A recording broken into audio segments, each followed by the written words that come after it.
हरे कृष्णा। हमारे सनातन संस्कृति में तुलसी महारानी जी की महिमा अत्यंत भक्तिवर्धिनी कहा गया है। जीवन का परम उद्देश्य भगवान श्री कृष्ण की भक्ति करना है और यदि किसी को भक्ति में उन्नति करनी हो, शीघ्रता से प्रगति करनी हो, तो वृंदा देवी तुलसी महारानी की कृपा प्राप्त करना अनिवार्य है।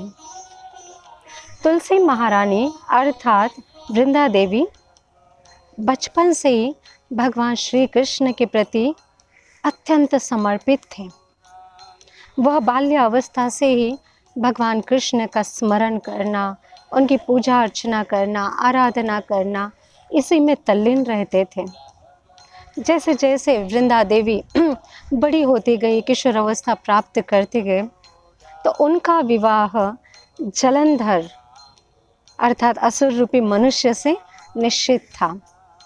यह जलंधर भगवान शिव जी के क्रोध से उत्पन्न हुआ था, अर्थात वो शिव जी का पुत्र था क्रोध रूपी, किंतु वे बहुत असुरों की प्रवृत्ति को धारण किए हुए था और देवी देवताओं को उनके यज्ञों को संपन्न नहीं होने देता था। जब भी देवी देवता यज्ञ करते थे तो वे उसमें मांस, रक्त, नाना तरह के असुरी चीज़ें डालता था जिससे कि उनका यज्ञ सफल ना हो। किंतु वृंदा देवी का अर्थात तुलसी महारानी का विवाह उस जलंधर से निश्चित था और जैसे दोनों का विवाह हुआ, तुलसी महारानी की भक्ति की कृपा से जलंधर की शक्ति और बढ़ती चली गई। हालांकि वह असुरी कार्य करता था, किंतु तुलसी महारानी की भक्ति की कृपा उसके पीछे एक कृपा बनके उसकी रक्षा करती थी। जिस तरह वह भगवान को कष्ट देता, देवी देवताओं को कष्ट देता था, एक दिन देवी देवता अत्यंत पीड़ित होकर गणेश जी के पास गए। हम सब स्पेशली महाराष्ट्र के लोग जानते हैं कि गणेश जी यह विघ्नहर्ता है, तो वहाँ धूमधाम से इस उत्सव को मनाया जाता है। तो विघ्नहर्ता के पास जब वे गए तो उन्होंने उनको प्रार्थना की कि हे गणेश जी, यह असुर प्रवृत्ति का जलंधर हमारे यज्ञों में बाधा डाल रहा है। आप तो विघ्नहर्ता हो, क्यों ना आप इस असुर का वध कर देते हो। गणेश जी ने कहा कि मैं विघ्नहर्ता तो हूँ, देवताओं में अग्रगण्य में मेरी पूजा होती है, किंतु यह मेरे ही पिता के क्रोध द्वारा उत्पन्न हुआ है, तो इसका वध करना मेरे लिए संभव नहीं। क्यों ना हम हमारे पिता अर्थात महादेव जी के पास चले। अब सब लोग महादेव जी के पास चले गए। देवी देवताओं ने याचना की महादेव जी को कि हे परम वैष्णव महादेव जी, यह असुर जलंधर हमारे यज्ञ विधि में बाधा उत्पन्न कर रहा है, क्या आप इसका संहार करेंगे।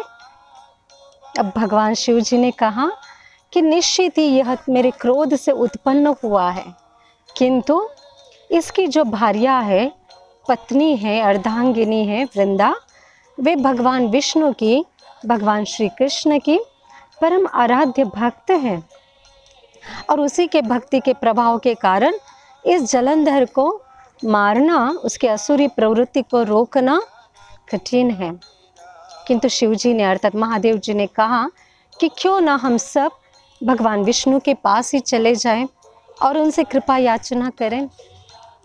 गणेश जी, महादेव जी, अन्य देवी देवता सारे भगवान श्री कृष्ण के पास चले गए।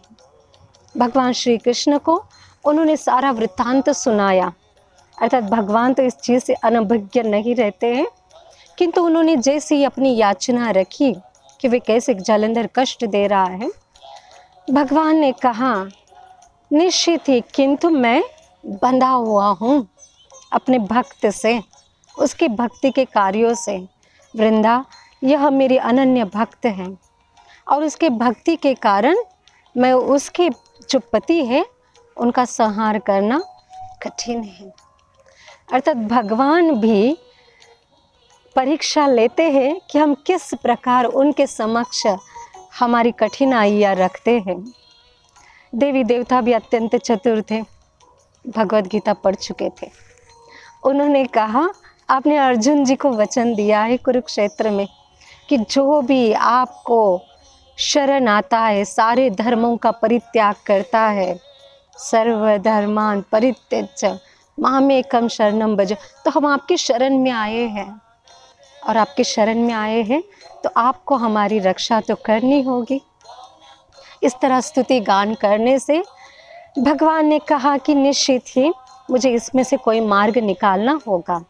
तो आप ऐसे कीजिए, सारे मिलके जलंधर को युद्ध के लिए पुकारिए और मैं देखता हूँ कि किस प्रकार जलंधर का उद्धार किया जाए, उसके असुरी प्रवृत्तियों को नष्ट कर दिया जाए। जैसे ही सारे देवी देवता जलंधर को युद्ध के लिए पुकारते हैं, यहाँ पर भगवान जलंधर का रूप लेकर वृंदा देवी के निज महल में प्रवेश करते हैं। हमेशा के प्रति वृंदा देवी को यह लगता है कि मेरे पति आए हैं, और शिष्टाचार की तरह वे अपने पति के समक्ष चली जाते हैं, उनको आलिंगन करते हैं। तत्क्षण वहाँ पर जो जलंधर था उसका वध देवी देवता महादेव जी सारे मिलकर करते हैं। जलंधर का जो मस्तिष्क है वो वृंदा देवी के चरणों में आके गिर पड़ता है। उनके समक्ष तो भगवान ने जलंधर का रूप लेके खड़े थे। वृंदा देवी आश्चर्यचकित हो जाती है कि यह मस्तिष्क यदि जलंधर अर्थात मेरे पति का है तो यह हमारे समक्ष खड़े हैं, ये कौन है? क्रोधवश वे पूछते हैं जो भगवान रूपी जलंधर है उनको कि बताइए आप कौन हो और आप इतने निष्ठुर कैसे हो? मेरे पति का वध हो चुका है, उनका मस्तिष्क यहाँ पर गिर पड़ा है, उसके पश्चात भी आप बता नहीं रहे हो कि आपका वास्तविक रूप क्या है? आप शालिग्राम बन जाओगे, अर्थात पत्थर बन जाओगे, पाषाण रूपी हो जाओगे। उसी पत्थर को हम आज शालिग्राम रूप में पूजा करते, अर्चना करते हैं। ऐसा कहते ही भगवान भक्त वत्सल है ना, तो शालिग्राम रूप परिधान करते हैं। उतने में सारे देवी देवता महादेव जी वहाँ पर प्रकट होते हैं और वे वृंदा देवी को कहते हैं कि हे वृंदे, यह आपने क्या किया? यही तो है जिनकी आप बचपन से आराधना, पूजा, तपस्या करते आए हो। ये भगवान है और आपके जो पति है वास्तव में वे असुर प्रवृत्ति के थे, देवी देवताओं को अनंत यातनाएं देते थे, उनके यज्ञ सफल होने नहीं देते थे। जैसे ही वृंदा देवी ये सुनती है, उन्हें अत्यंत पीड़ा होती है कि भगवान को हमने क्रोधवश यह शाप दे दिया और भगवान हमारे इस शाप के प्रभाव को प्रकट करने के लिए शालिग्राम पत्थर बन गए। जैसे ही वृंदा देवी को यह दुख की पीड़ा सताने लगी, भगवान ने कहा कि हे वृंदा, आप अपने आप को इतनी पीड़ा कष्ट मत दो। यह तो विधि लिखित था, जलंधर का उद्धार होना निश्चित था। किंतु वृंदा देवी को अत्यंत ग्लानि हो रही थी कि हम अपने पति से इतने प्रामाणिक थे, इतने शरणागत थे और हम दूसरे को, अर्थात वे तो साक्षात भगवान थे, किंतु फिर भी उन्हें लगा कि हम किसी अन्य के समक्ष इस तरह आलिंगन के रूप में गए। उन्हें अत्यंत पीड़ा होने के कारण उन्होंने अपने इस काया को त्यागना निश्चित किया। जैसे उन्होंने अपने उस काया को त्याग दिया, भगवान ने वृंदा देवी को कहा कि हे वृंदा, आप हमें पति के रूप में देख चुके हो, आलिंगन कर चुके हो, तो हम आपको वचन देते हैं कि इस धरातल पे नित्य हम आपसे विवाह करेंगे शालिग्राम के रूप में। और तब से हम सारे सनातन धर्मी भारतवासी तुलसी विवाह शालिग्राम जी के साथ मनाते हैं। भगवान ने तुलसी महारानी जी को यह आशीष वचन भी दिए कि हे वृंदा, आप परम पवित्र हो, आप परम पावनी हो। और उसी क्षण वृंदा देवी तुलसी महारानी के रूप में प्रकट हुई, जो हम सब के घर आंगन में विराजती हैं। वृंदा देवी के केश यह तुलसी महारानी के रूप में परावर्तित हो गए। भगवान ने यह भी कहा कि वृंदे, आप हमें भक्ति के कारण इतने प्रिय रहोगे कि आपके बिना मैं भोग भी नहीं पाऊंगा। इसलिए भगवान को आप नाना तरह के व्यंजन भी दो, पकवान भी दो, किंतु भगवान उसे ग्रहण नहीं करते हैं। बिन तुलसी प्रभु एक न मांगे, नमो नमः तुलसी महारानी। इस तुलसी महारानी की महिमा का गुणगान क्या करें। शास्त्र में कहा गया है कि नित्य प्रणाम तुलसी महारानी को करने से हमारे शरीर में जितने भी रोग हैं उनका नाश होता है। उनको जल अर्पण करने से यमराज हमें नरक नहीं ले जाता है। यमदूत भी कांपते हैं कि इस भक्त को हम नरक में कैसे ले जाएं। तुलसी महारानी के पौधे को यदि कोई सींचता है, कोई लगाता है, तो भगवान उस भक्त को अपनी भक्ति अर्पित करते हैं। इनके दर्शन मात्र से ही हमारे हृदय में जितने भी कल्मश हैं वे नष्ट हो जाते हैं। इनकी पूजा अर्चना परिक्रमा जो भी हम करते हैं तो अनंत जन्म के हमारे जो भी कल्मश है, पाप है, वह नष्ट होकर हमारे अनेक अनेक पीढ़ियों का उद्धार होता है। जय तुलसी महारानी। कई बार अर्थात हम वैद्य रूप में जब भी भक्तों को सेवा देते हैं तो वे हमें निश्चित पूछते हैं कि क्या हम तुलसी महारानी को औषधि के रूप में पा सकते हैं। बुखार, सर्दी, खांसी अब जो महामारी हुई है तो इन दिनों में क्या हमें उसमें दूध में उबाल कर पाना चाहिए, पीना चाहिए? ये गलती कभी मत कीजिएगा। तुलसी महारानी यह कोई वृक्ष नहीं है, ये तो चिन्मय भगवान के धाम में भगवान की प्रिय पतित पावनी है।